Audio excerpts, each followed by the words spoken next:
necessary to go, okay, wait a minute, take a breath. Take a breath. What else is possible here? Is there a greater possibility here? And that, in the rebirth story, that is probably one of the biggest cruxes.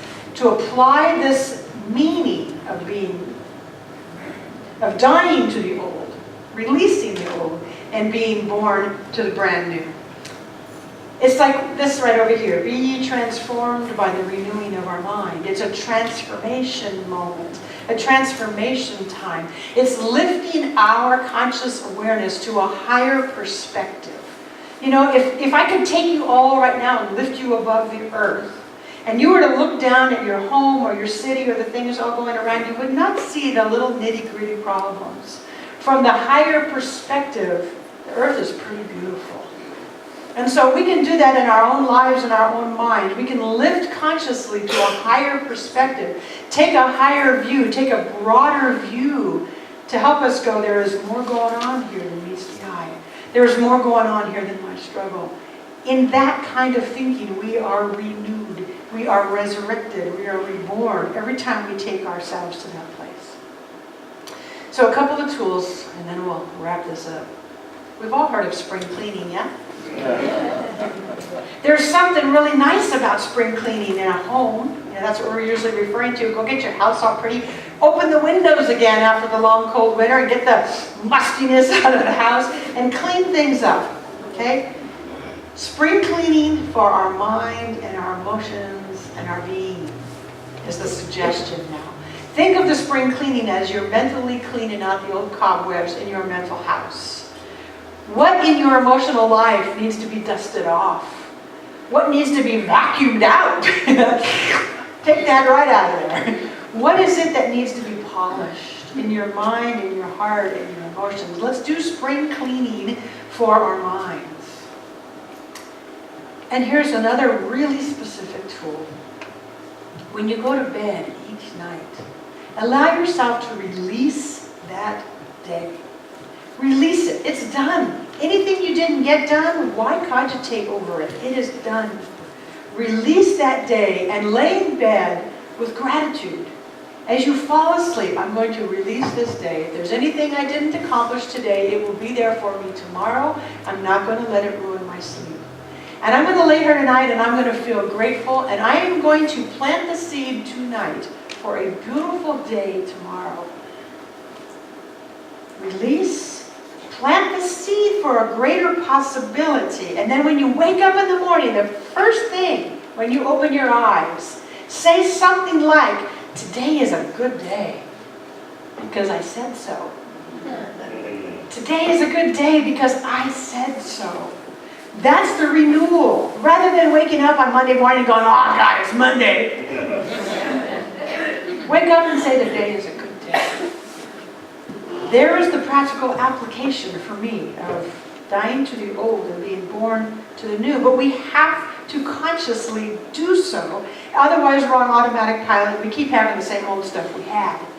You can choose it if you want to, but your life can change. You can have what I'm calling today a daily resurrection. Every single day, choosing something brand new. So we may be transformed by the renewing of our minds. I'm going to read you something from Ernest Holmes, and this is summary enough that I'm going to let this be the very last thing, because everything that I've been saying about using this practical application is in here, in the words of our founder, Ernest Holmes. If you want to close your eyes, you may do that, and I'll go right into our prayer. Either way, it's your choice. Today, the horizon is clear. The voyage starts anew. We are reborn. The true resurrection is not only from this life into the next. It takes place daily and hourly as we shed the limited concepts of life and come into the vineyard to gather the fruit of the Spirit hanging rich from the vines of God. A person may be reborn, remade, and renewed in mind and body just through taking a little time to get acquainted with their higher self. just through coming to recognize the invisible and almost unknown guest who accompanies everyone through life, the spiritual presence within. We should resurrect ourselves to the joy and simplicity and spontaneity of life and leave the corpses of our dead yesterdays in the tomb of their own obscurity. We should live more abundantly in God this day. When we come out of our tomb of ignorance and disbelief, how glorious shall be the dawn. And I invite you to close your eyes if you haven't already. I always begin my prayer with remembering that there is only one thing. This thing is God. For me, the God means the givingness of the divine. The givingness of the divine. Everywhere equally present. Because this givingness of the divine source is a love and an intelligence and an energy that is everywhere, and it is infinite. This absolute presence has no beginning and no end. It has no place where it stops and starts. This God that I understand is not a faraway being that I must please, but rather a very intimate presence in my own soul.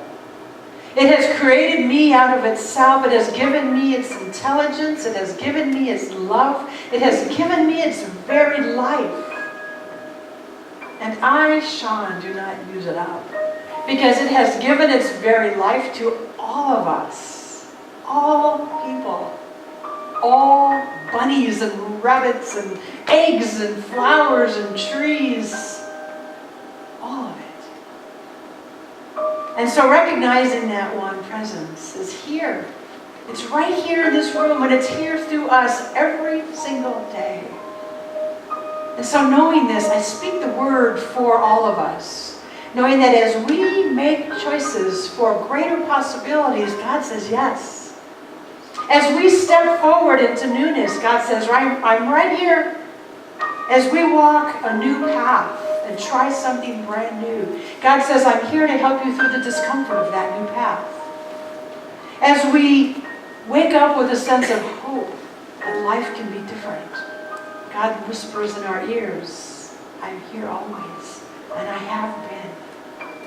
And as we endeavor to release the old habits of thought and emotion that no longer serve us, and as we intend to move into some brand new ideas and thoughts and feelings, we are truly reborn with every new thought that we have.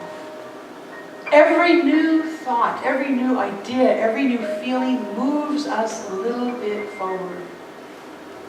I know this is our truth, and I also speak the word knowing that any of the old ideas about ourselves, any of the muddiness that has been accumulated, now gently, gracefully dissolves from our being. Any of those untruths are released. They are crucified today. We let them die. And immediately in its place, I know a new truth. I know a new truth that we are reborn to something greater even than we imagine. Because there are no limitations in the God of my understanding. And I am speaking this word into that God, knowing this truth for all of us. And so I allow and I welcome a feeling of gratitude for all the blessings, for all these truths, for knowing that as we release and become reborn, that God's there in the midst of it all. I'm grateful to know that each one of us has the ability right now for a greater possibility. I'm grateful to speak these truths. And so in gratitude, I release this prayer, these words, into that God that knows exactly what to do. And I count on it. And so I let it be. And so it is.